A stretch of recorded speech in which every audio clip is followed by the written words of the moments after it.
ഓണമൊക്കെ ആയതുകൊണ്ട് ഒരു വ്ളോഗ് എടുക്കാമെന്ന് വിചാരിച്ചു. ഉത്രാടത്തിൻ്റെ അന്ന് രാത്രി നമ്മളെല്ലാവരും തറയൊക്കെ കെട്ടോലേ. അപ്പോൾ അച്ചുവിന് വയ്യാത്ത കാരണം ഞാനും അച്ഛനും കൂടിയാണ് ഇതൊക്കെ സെറ്റ് ചെയ്തത്. പിന്നെ തിരുവോണത്തിൻ്റെ തലേന്ന് നമുക്ക് എല്ലാവർക്കും അറിയാവുന്ന പോലെ ഒറ്റ ഒരാൾക്കും റെസ്റ്റ് ഉണ്ടാവത്തില്ല.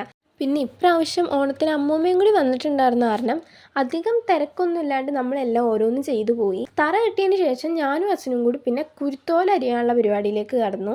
അച്ഛന് വയ്യാത്ത കാരണം ഞാൻ വീഡിയോസൊക്കെ എങ്ങനെയാണ് എടുത്തത്. തിരക്കിനിടയിലും കുറച്ച് ക്ലിപ്പൊക്കെ കിട്ടിയുള്ളൂ. എന്തായാലും എടുത്ത വീഡിയോസൊക്കെ ഞാൻ ഇതിൽ ആഡ് ചെയ്യാം.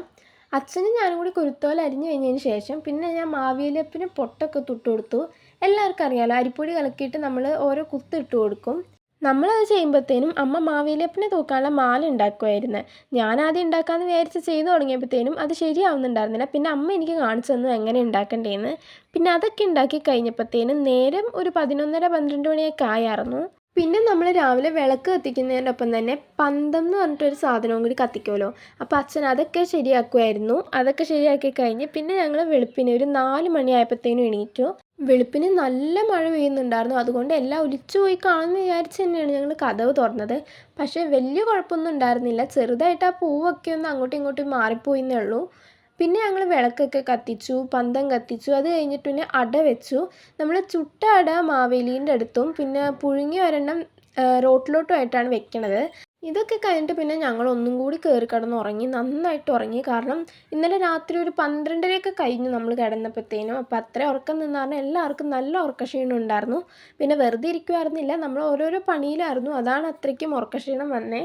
ഇതൊക്കെ കഴിഞ്ഞിട്ട് പിന്നെ ഞാൻ രാവിലെ എണീറ്റു. അച്ചു വന്നിട്ടും എണീറ്റിട്ടുണ്ടായിരുന്നില്ല, കാരണം അച്ചുവിന് ഒട്ടും വയ്യായിരുന്നു. പിന്നെ പുറത്തോട്ട് ഇറങ്ങി നോക്കി. ടോട്ടോ അപ്പോഴത്തേനും അവിടെ നിന്ന് പുല്ലൊക്കെ തിന്നുന്നുണ്ടായിരുന്നു. പിന്നെ ഞാൻ വേഗം പോയി പല്ലൊക്കെ തേച്ച് വന്ന് ഒരു കപ്പ് ചായയും ഒരു അടയൊക്കെ എടുത്ത് കഴിച്ചു. അതുകഴിഞ്ഞിട്ട് പിന്നെ ഒരു 10 മണിയൊക്കെ ആയപ്പോഴത്തേനുമാണ് നമ്മൾ ഭക്ഷണം കഴിച്ചത്. പുട്ടും പഴമാണ് കഴിച്ചത്. അത് കഴിഞ്ഞിട്ട് പിന്നെ എൻ്റെ അമ്മേൻ്റെ ഒപ്പം ഞാൻ കുറച്ച് വീഡിയോ ഒക്കെ എടുത്തു. പിന്നെ അവർ പച്ചക്കറിയൊക്കെ നുറുക്കി വെച്ചിട്ടുണ്ടായിരുന്നു കറിക്കുള്ളത്. നമ്മളിപ്രാവശ്യം ഒരുപാട് കറികളൊന്നും ഉണ്ടാക്കിയില്ല, കുറേശ്ശേ ഉണ്ടാക്കിയുള്ളൂ. അപ്പോൾ അമ്മ അടുക്കളയിൽ അതൊക്കെ ചെയ്തുകൊണ്ടിരിക്കുന്നതിൻ്റെ ഇടയ്ക്ക് ഞാൻ ഇഗ്ലുവിനും ടോട്ടോക്കും ഇടാനുള്ള ഓണക്കോടി സെറ്റ് ചെയ്യുമായിരുന്നു. ഇത് അമ്മ തുന്നിയതാണ്. അപ്പോൾ ഇതേപോലത്തെ ഒരെണ്ണം കൂടി തുന്നണം, കാരണം 2 പേരുണ്ടല്ലോ. അപ്പോൾ ഞാനത് തുന്നാമെന്ന് വിചാരിച്ചു. അപ്പോഴത്തേനും അമ്മ അടുക്കളയിലെല്ലാം ചെയ്ത് വെക്കുമല്ലോ. അപ്പോൾ ഞാനതൊക്കെ തുന്നിക്കഴിഞ്ഞതിന് ശേഷം പോയി നോക്കിയപ്പോഴത്തേനും കറിയൊക്കെ ഒരുവിധം ആയിട്ടുണ്ടായിരുന്നു. ഇഞ്ചിക്കറിയും പുളിക്കറിയൊക്കെ നമ്മൾ ഇന്നലെ ഉണ്ടാക്കി വെച്ചു. അപ്പോൾ അതുകൊണ്ട് വലിയ പണിയൊന്നും ഉണ്ടായിരുന്നില്ല. പിന്നെ നമ്മൾ ഫുഡ് കഴിക്കാതിരുന്നപ്പോഴത്തേനും ഒരു 2 മണിയൊക്കെ ആയിരുന്നു. പിന്നെ എല്ലാവരുടെ ഒപ്പം നമ്മളിരുന്ന് ഫുഡൊക്കെ കഴിച്ചു.